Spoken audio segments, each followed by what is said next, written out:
함께 주님의 이름으로 사랑합니다. 함께 고백하겠습니다.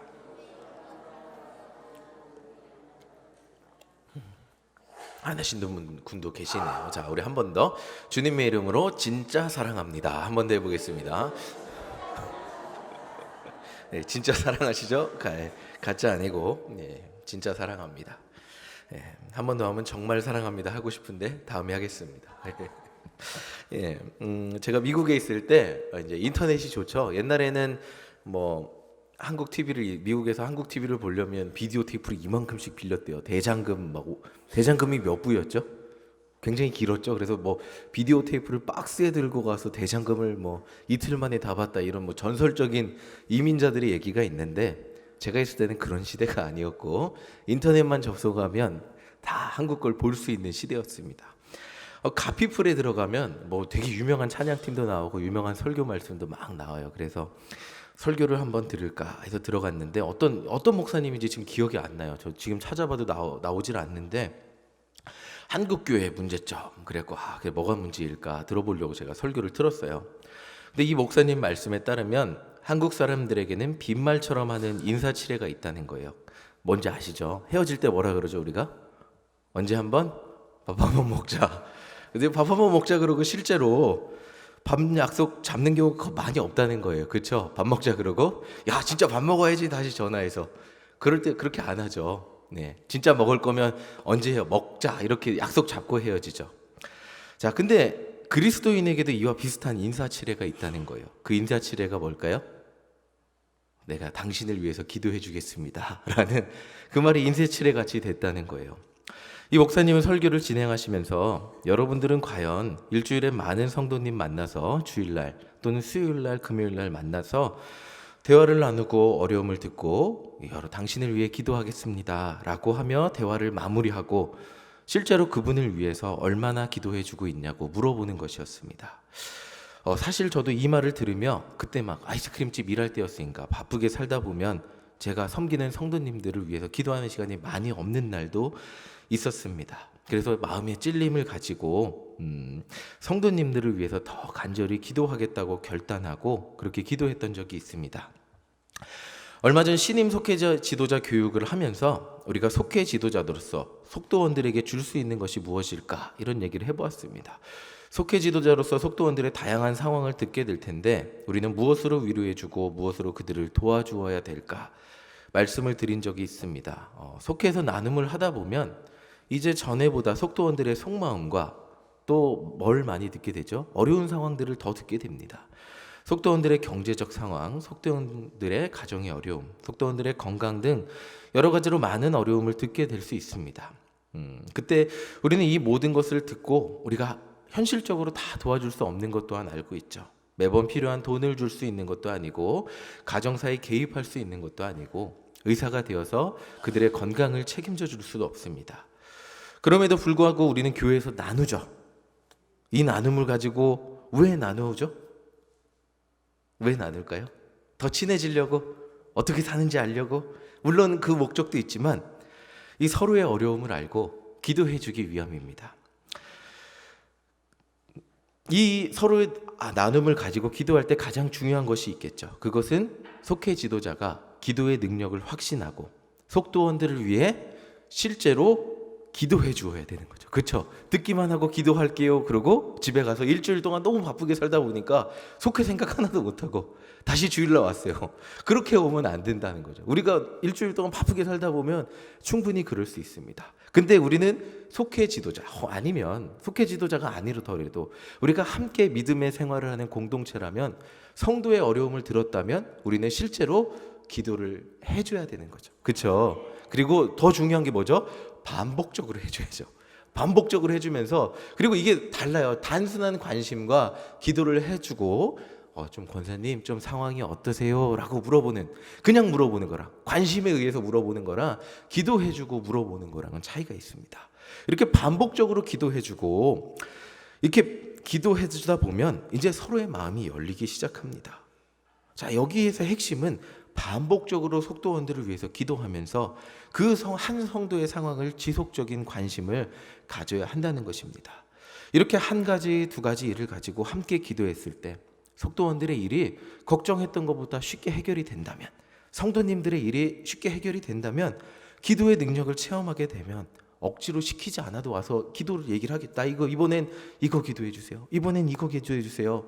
이렇게 요청을 하게 될 것입니다. 자, 이 말이 방금 전에 얘기했지만 속회 지도자님들께만 적용되는 게 아니죠. 우리가 교회 생활을 하고 성도의 교제를 하면서 대화를 합니다. 근데 이 대화를 하는 게 어색해요. 그래갖고 이 기도해 주세요, 저 기도해 주세요, 이런 얘기보다는 다른 얘기 하게 되는데, 이렇게 하나 둘씩 서로 기도하게 되고 얘기하다 보면 우리 기도의 능력을 느끼게 되면, 그렇게 하게 되고 기도할 게 힘내, 하나님이 도우실 거야 라고 이렇게 하게 되면 한 번, 두 번 쌓이게 되면 서로를 위해 기도하는 관계가 된다는 것입니다. 우리는 성도를 위해 나와 대화를 하는 누군가의 기도 제목을 들었을 때 그 기도를 해주어야 되는 책임이 있다는 거죠. 그리고 그렇게 기도할 때 어느 순간 어떻게 되죠? 하나님의 인도하심이 나타난다는 겁니다. 여기서 중요한 것은 반복적으로 한 번 기도하는 게 아니고 한 번 기도하고 두 번 기도하고 그 다음 주에 가서 뭐 상황이 한 번에 좋아지지 않을 수 있죠. 또 물어보고 나 계속 기도하고 있어, 우리 힘내자, 또 기도하고 있어, 이렇게 서로 이렇게 힘을 주는 그런 공동체가 되는 것이 필요하다는 거죠. 자, 이 기도 얘기를 하는 이유가 이 베드로와 고넬료 이야기에서, 오늘 본문인 베드로와 고넬료 이야기에서 저희 기도의 중요성을 생각해 보았기 때문이에요. 자, 오늘 우리가 함께 읽은 말씀, 로마 군인 중 백부장 고넬료와 그 가정이 예수님을 영접하는 장면이에요. 여기서 우리가 주목해야 할 것은 고넬료가 나쁜 사람은 아니었어요. 근데 이미지라는 게 있어요. 이미지. 로마 군인 하면 그 당시 사람들에게 주었던 이미지가 있어요. 어떤 사람일까요? 유대인을 정복하고 유대인을 핍박했던 그 이미지가 있어요. 그러니까 한 사람을 정확히 알면, 제가 누군가를 정확히, 우리 심영보 전사님 알면 굉장히 좋은 사람, 착한 사람 이렇게 알지만, 그냥 이미지가 나쁜 직종에 있는 사람들, 사채업자 그러면 당연히 그 사람은 그 직종만으로 나쁘게 생각을 하잖아요. 근데 사채업자 중에 내 친한 사람인데 어쩔 수 없이 그 일을 해라고 하면 조금 이미지를 정상 참작해서 볼 수는 있겠죠. 그 로마 군인이라는 게 정치범들, 유대인 정치범들을 잡아다가 십자가에 못 박고 이스라엘 그 유다 사회를 식민 통치하면서 힘으로 그러니까 로마는 피로 세워졌다는 말이 있습니다. 이 설교 준비하면서 로마 역사를 봤는데, 로마는 정복의 역사고 피해 역사라는 역사가가 그렇게 얘기를 했더라고요. 그러니까 이 로마 군인이라고 하면, 사진 보여주세요. 굉장히 유대인들에게 좋은 이미지는 아니었다는 겁니다. 그리고 결정적으로 예수님을 십자가에 못 박은 군대가 어느 나라 군대죠? 로마 군대잖아요. 그렇기 때문에 고넬료 개인은 착한 사람이었을지 몰라도 일면식 없던 베드로에게 백부장 고넬료라는 사람은 다가가기 불편하고 어려운 사람이었음에 분명하다는 거예요. 유대인들에게 좋은 역할, 선한 역할로 비춰질 수 없었기 때문이에요. 그런데 사도행전, 오늘 본문에서 고넬료를 이렇게 소개하고 있습니다. 사도행전 10장 2절입니다. 우리 함께 읽어보겠습니다. 시작. 그가 경건하여 온 지방과 더불어 하나님을 경외하며 백성을 많이 구제하고 하나님께 항상 기도하더니. 자, 로마의 백부장이었지만 하나님을 경외하고 백성을 많이 구제했다고 소개하고 있습니다. 당시 군대, 로마의 군대는 의로운 군대는 아니었지만 고넬료는 의로운 사람이라고 소개하고 있습니다. 이 당시 유대인들에게 이방인들이 구원받을 대상이었을까요? 아니었을까요? 아니었죠. 아시죠? 심지어 로마 군대의 군인, 이 군인이 예수님 영접한다는 것은 상상하기도 어려운 일이었습니다. 예수님 죽인 것도, 예수님 믿는 사람들을 직접적으로 나중에 이제 엄청나게 핍박하죠. 그 나라, 어느 나라 군대죠? 로마 군대예요. 우리에게 적용해서 조금 이게 약간 비약이 있겠지만 이렇게 좀 이미지를 보면 될 것 같아요. 그 사람은 친일파인데, 그 사람은 일본 순사인데, 사람은 착하고 예수님도 잘 믿어. 이렇게 한다면 이게 두 앞뒤가 매칭이 잘 안 되잖아요. 뭔가 착한 것 같은데 찝찝한 것도 같고 이런 느낌이 있습니다. 이런 사람들이 예수님 잘 믿을 수 있나 하는 생각이 들기도 하죠. 근데 이 고넬료 이야기는 유대인들이 보기에 정말 말도 안 되는 기적 같은 이야기예요. 어쨌든 이 성경은 고넬료가 로마 군인이었지만 의로웠다고 설명하고 있어요. 그래서 베드로는 고넬료를 만나서 이렇게 말해요. 사도행전 10장 28절. 자, 함께 읽겠습니다. 시작. 이르되 유대인으로서 이방인과 교제하며 가까이 하는 것이 위법인 줄을 너희도 알거니와 하나님께서 내게 지시하사 아무도 속되다 하거나 깨끗하지 않다 하지 말라 하시기로. 베드로도 딱 잘라서 말해요. 이방인과 교제하는 건 우리한테는 위법입니다. 근데 하나님 시켜서 왔습니다. 고넬료가 예수님 영접하기 전 이방인, 특히 로마 군인들하고 유대인들은 같이 어울릴 수 없는 존재들이었어요. 그렇다면 이 둘이 이렇게 만나게 된 배경을 한번 볼게요. 10장 30절 우리 함께 읽겠습니다. 시작. 고넬료가 이르되 내가 나흘 전 이맘때까지 내 집에서 제9시 기도를 하는데 갑자기 한 사람이 빛난 옷을 입고 내 앞에 서서. 자, 제9시에 뭐 하는데 빛난 옷 입은 사람이 나타났죠? 뭐 하는데? 기도. 예, 이 이스라엘 시간, 유대 시간으로 9시면 오후 3시라고 합니다. 3시에 기도하는데 빛난 옷을 입고 이제 하나님의 사자가 나타난 거예요. 그리고 베드로를 청하라. 지금 고넬료도 베드로를 아는 사이가 아니에요. 근데 베드로를, 요바에 있는 베드로를 청하라고 하나님 시킨 거예요. 자, 그러면 이번엔 베드로를 보겠습니다. 11장 5절 함께 읽어보겠습니다. 시작. 이르되 내가 요바시에서 기도할 때 황홀한 중에 환상을 보니 큰 보자기 같은 그릇이 내 귀에 매어 하늘로부터 내려 내 앞에까지 드리워지거늘. 자, 이 베드로가 나중에 이야기 10장에서 보면 똑같은 시간이에요. 제9시에 기도했어요. 제9시에 뭐 할 때라고요? 똑같은 시간이에요. 고넬료하고 베드로가 기도할 때 서로 모르는 사이를 하나님이 이렇게 중매를 해줬다고 표현을 해야 되나요? 이어주신 거예요. 그래서 베드로에게 환상을 보여주세요. 큰 보자기 그릇이 이렇게 내 귀에 하늘로부터 내려오는데 뭐가 있었죠? 먹을 수 있는 동물이 있었을까요? 먹을 수 없는 동물이 있었을까요? 먹을 수, 유대인 율법에 먹지 못하는 동물들을 이렇게 실어서 내렸는데 베드로 보고 받아 먹어라 이러잖아요. 이제 베드로가 하나님, 저는 부정한 거 먹을 수 없습니다. 이렇게 대답을 하니까 하나님 이렇게 말씀하십니다. 10장 15절 우리 함께 읽어보겠습니다. 시작. 또 두 번째 소리가 있으되 하나님께서 깨끗하게 하신 것을 내가 속되다 하지 말라 하더라. 자, 이게 유대인 율법에는 먹지 못하는 건데 하나님 이미 깨끗하게 했으니까 먹어라. 속되다 하지 말고 먹으라고 말씀하시는 거예요. 그리고 이제 이 환상이 다 깼어요. 이해가 되지가 않잖아요. 기도 중에 뭔가 환상을 봤는데 이해가 잘 안 돼요. 그래서 기도를 하고 있는데 고넬료가 보낸 사람들이 베드로가 묵고 있는 숙소에 찾아옵니다. 그리고 그 다음 날 베드로는 고넬료의 집으로 갑니다. 그리고 고넬료를 만나고 베드로가 그제서야 자기가 환상을 본 것을 깨달아요. 대체 이게 무슨 뜻이었나? 34절 35절 우리 함께 읽어보겠습니다. 시작. 베드로가 입을 열어 말하되 내가 참으로 하나님은 사람의 외모를 보지 아니하시고 각 나라 중 하나님을 경외하며 의를 행하는 사람은 다 받으시는 줄 깨달았도다. 자, 이제 깨달은 거예요. 부정하다고 한 게 그 동물들이 뭐죠? 이방인들이고, 그리고 하나님이 받아 먹으라고 한 게 이방인들인데 하나님이 이미 깨끗하게 하셨다는 거예요. 자, 고넬료의 가정을 보니까 지금까지 자기가 로마 군대에 가지고 있었던 편견이 깨어지는 거예요. 그리고 고넬료의 가정을 보니까 자기가 이방인에 대해서 생각하는 그 편견이 깨지는 거예요. 그리고 하나님의 구원의 계획이 이 이방인 가정에 있구나라는 것을 깨달은 거예요. 자, 우리 10장 39절 40절 우리 다 같이 함께 읽어보겠습니다. 시작. 우리는 유대인의 땅과 예루살렘에서 그가 행하신 모든 일의 증인이라. 그를 그들이 나무에 달아 죽였으나 하나님이 사흘 만에 다시 살리사 나타나시되. 자, 베드로가 고넬료한테 뭐 전했죠? 지금 고넬료한테 전한 거예요. 지금 얘기한 거예요. 뭐 얘기했어요? 뭐 얘기? 아주 간단히 우리 다 아는 내용이, 그렇죠?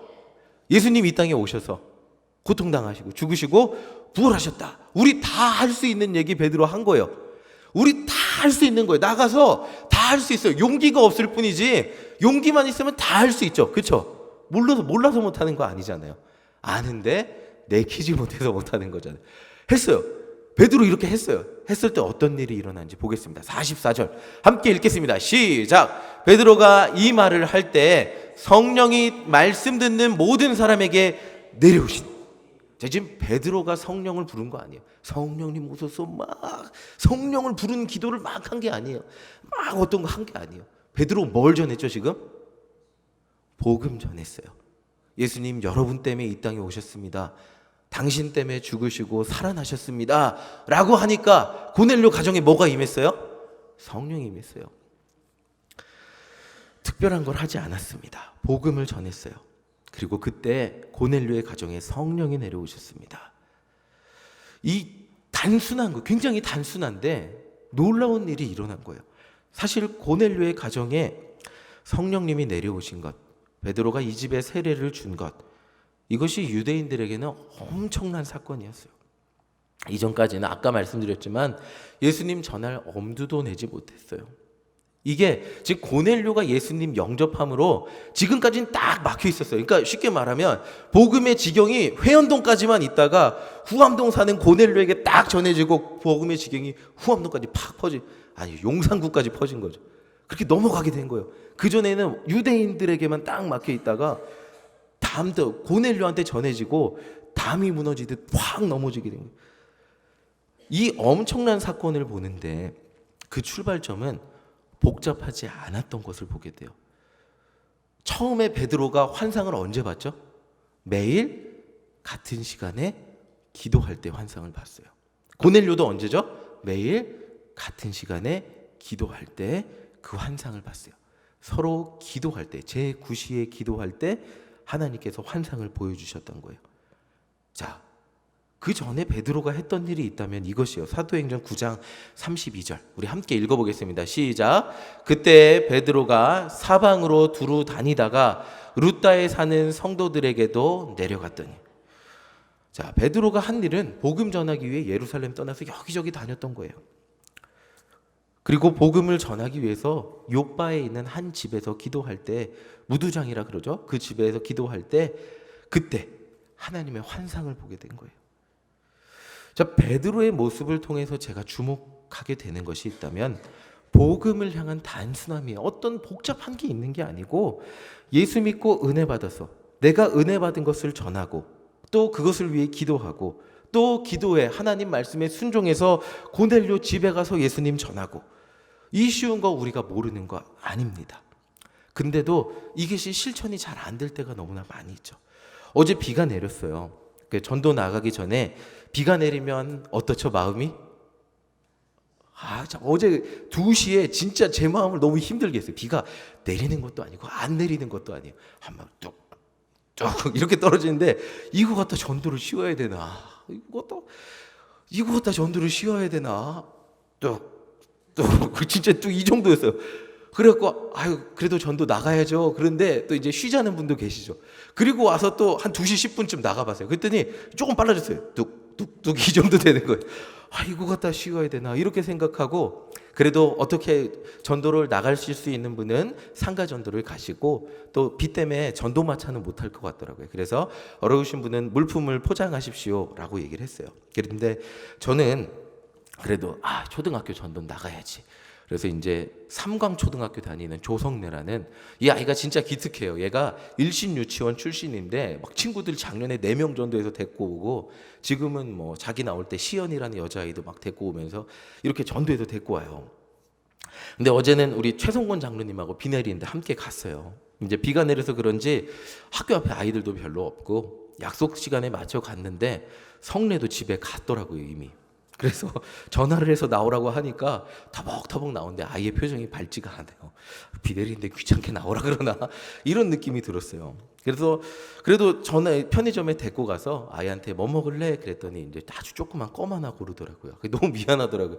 야, 이 껌 하나 사주려고 애를 비 내리는데 불렀나? 이런 마음도 들고, 그래도 이렇게 이것저것 얘기하다 보니까 아빠랑 4시에 영화 보러 간대요. 그 유명한 어벤져스 4 보러 간다고 이렇게 얘기를 막 하면서 애제 표정이 조금 밝아진 것 같은데 갈 때까지 표정은 밝지 않았어요. 그렇게 집으로 보내고 한 명 만났잖아요. 삼강초등학교까지 운전해서 갔는데 한 명 만났어요. 한 명. 마음이 좋지가 않더라고요. 그래서 아이들 몇몇이 이렇게 학교 앞에 있길래 젤리 주니까 그래도 여자애 한 명이 우리는 4개 주세요 이래갖고 밝게 대답해줘갖고 4개 주면서 나 일신교회 목사님이야, 저쪽이 저기 회원동에 있어 이러고 돌아왔습니다. 그리고 집으로 돌아왔는데 이렇게 전도하고 막 아이들 반응이 좋은 날이 있어요. 지난주 같은 경우는 막 아이들 고기 사주니까 막 애들이 막 표정이 밝고 막 신나갖고 교회 당장이라도 올 것처럼 막 이랬는데, 어떤 날은 이렇게 표정이 밝지 않은 날이 있어요. 그러면 이렇게 하고 돌아오면 힘이 조금 빠집니다. 비 내리는데, 하나님 비까지 내리는데, 전도실 핑계가 충분히 되는데, 그럼에도 불구하고 학교 앞에 가서 전도하는데 아이들도 없고, 만난 아이는, 제대로 만난 아이는 한 명이고 표정도 기뻐하지 않는 것 같이 보이니까 아이고 이제 앞으로 어떻게 전도해야 되죠 하나님, 이런 마음이 들었습니다. 마음이 무거웠어요. 계속 그런 생각이 저녁까지 지워지지 않던 차에 설교를 준비하며 본 말씀이 오늘 말씀이에요. 베드로는 전도하러 다니면서 기도할 때 하나님께서 고넬료를 만나게 하셨어요. 정말 말도 안 되게 이 전도의 뚝이 팡 터지게 한 거예요 그냥. 그래서 전도의 지경이 이방인과 온 세계와 땅끝까지 늘어나는 이 역사적인 순간이 베드로가 예루살렘에 가만히 있을 때 나타난 게 아니고 전도하려고 여기저기 돌아다니고 기도할 때 나타나게 된 거예요. 그 뚝이 탁 터진 거예요. 이 말씀을 보며 제가 깨달은 것은 천리길도 한 걸음부터라는 겁니다. 매일매일 반응은 다를 수 있겠죠. 그저 매일 기도하고 전도하고 예수님 전하고, 그 매일 반응은 다를 수 있겠지만 매일 기도하고 전도하고 예수님 전하고, 이거를 3가지를 단순하게 반복해서 나가면 된다는 것을 깨달았어요. 이 과정에서 우리가 절대 하면 안 되는 게 뭐가 있죠? 이 동네는 전도 안 되는 동네야 라고 생각하고 포기하지 않으면 된다는 겁니다. 자, 작년에도 어쩌다 보니까 우리 쌍둥이들이 전도가 됐어요. 물론 하민이가 전도를 했지만 하민이 미국 가고 그 아이들 안 나올까봐 정말 선생님들하고 걱정하면서 기도했거든요. 그 앞까지 찾아가고 고기 먹이고 그렇게 쌍둥이들이 교회에 나오게 됐어요. 또 이제 그 아이들이 이제 송파구에 집을 지어서 이사 가기 직전이라 그래요. 언제 이사 갈지는 모르는데. 그러니까 이런 여러 가지 상황 속에서 낙심하게 되는 일도 있지만, 그럼에도 불구하고 반복적으로 단순하게 하나님 전도하게 힘주세요 기도하고, 또 나가서 전도하고, 애들 만나면 예수님 전하고, 들어와서 감사 기도하고, 또 기도하고, 전도하고, 예수님 전하고, 이 반복적으로 단순하게 하면 된다는 것을, 해야 된다는 것을 깨달았습니다. 자, 오늘 쌀 나눔을 했어요. 사진 보여주세요. 이 회원노인정 가서 찍은 건데, 오늘은 쌀을 주셔서 그러는지 예수 사랑하시면 찬양하는데 박수 소리가 쫙쫙쫙 이렇게 되더라고요. 예수 사랑 이렇게 하시더라고요. 진짜 신나게. 야, 근데 쌀 받아서 좋아하시나 이 생각을 했는데, 제가 처음에 회원노인정 이분들한테 쌀 드렸을 때를 기억해요. 쌀 받으시면서 싸나웠던 분 이 중에 계세요. 쌀 받으시면서 싸나웠던 분도 계세요. 막 화내시는, 이 들고 가기 무거운데 여기서 교회에서 주면 어떡하냐고 막 화내면서 집까지 태워 막 갖다 달라고 막 화내시고 그런 분도 있었어요. 그리고 회원노인정 10만 가면 무한했던 순간들이 한두 번이 아니었죠. 반응이 좋지 않은 순간들도 많아서 여기를 어떻게 해요? 근데 그때 이제 미주랑 회원이랑 같이 갈 텐데, 미주는 반응이 빨리 올라왔어요. 그랬더니 미주 가면 우리 목사님 막 이렇게 하면서 우리 장로님 권사님 막 하면서 막 잘해주실 텐데, 회원만 가면 반응이 싸늘할 때였어요. 그러니까 야, 회원은 어떻게 하나 이런 순간들이 있었어요. 그리고 어떤 날은 아시죠? 이분들이 이제 우유를 좋아하세요. 3시에 노래, 2시부터 3시까지 이제 노래교 선생님이 오시고 3시 이후에 이제 우유를 좋아하셔갖고 이제 막걸리를 막 드십니다. 그럼 가면 술 취해 계신 날도 있어요. 술 취해 계신 날도 있어요. 그럼 이거를 어떻게 해야 되나 고민 많이 하고 기도를 계속했어요. 그냥 방법이 없잖아요. 제가 했던 건 그래도 그냥 기도하고 전도 물품 가져다 드리고 그냥 반복했어요. 기도하고 전도 물품 가져다 드리다 보니까 어느 순간 어르신들하고 예수 사랑하시면 찬양하고 있더라고요. 그리고 말씀 전했어요.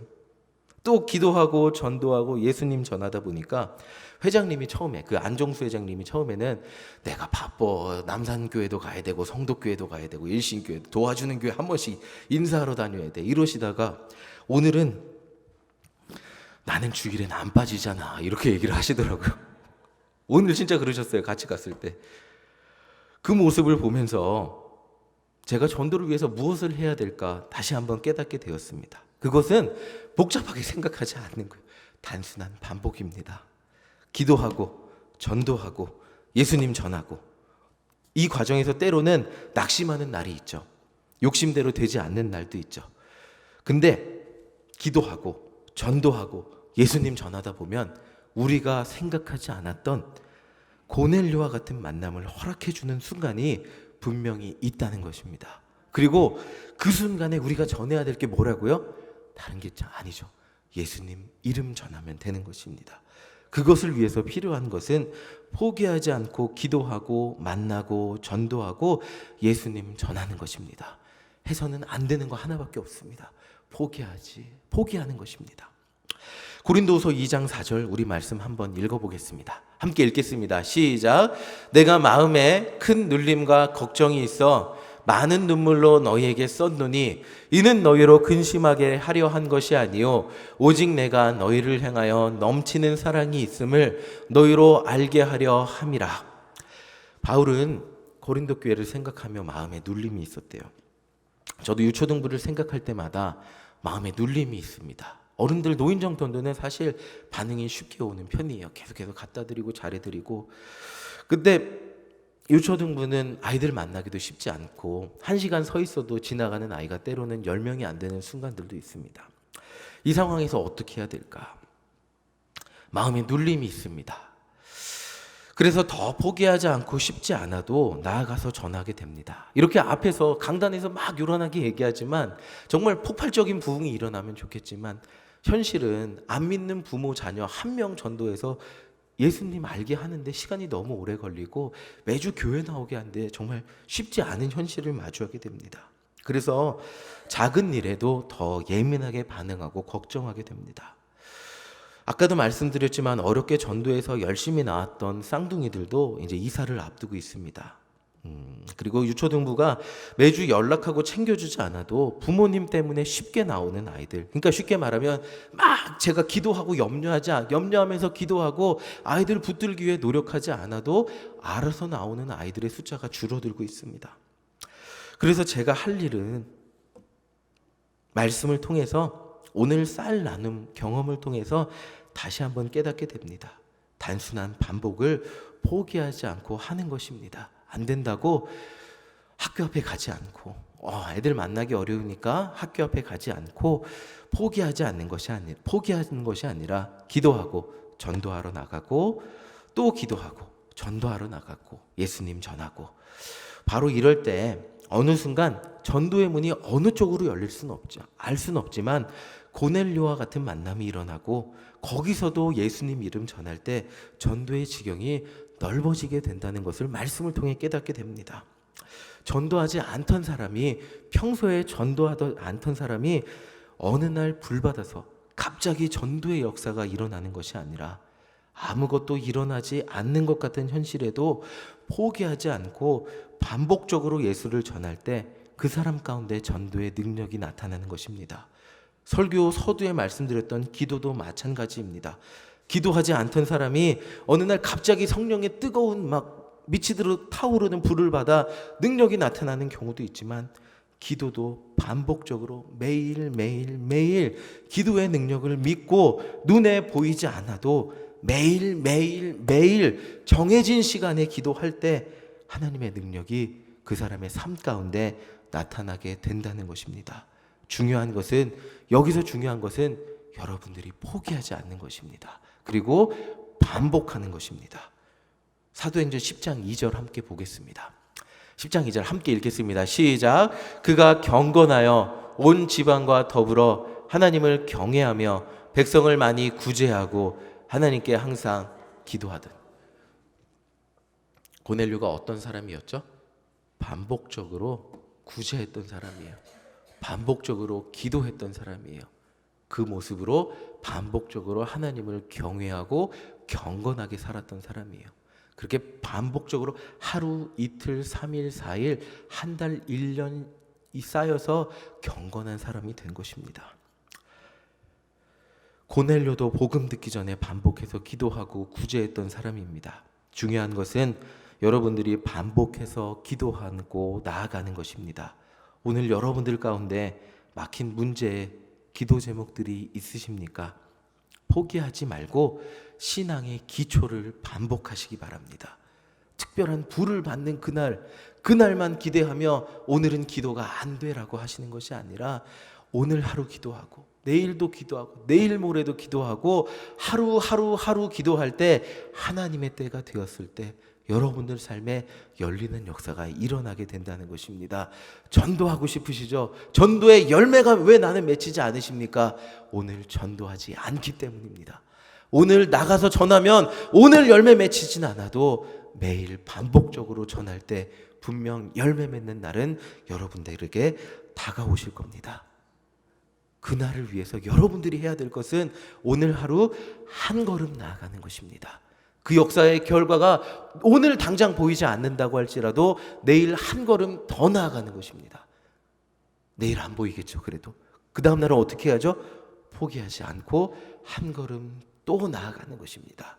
이렇게 반복하며 여러분들이 나아갈 때 제9시에 매일 기도할 때 하나님께서 베드로와 고넬료를 만나게 하셨듯이 하나님께서 여러분들의 기도에 놀랍게 응답하는 순간이 나타나게 될 것입니다. 그 순간을 기대하며 매일매일 기도하는, 매일매일 예수님 전하는, 매일매일 하나님 뜻을 실천하며 살아가는 저와 여러분들 되시기를 간절히 소망합니다. 우리 이 시간 함께 기도하겠습니다. 반주 좀 해주시죠.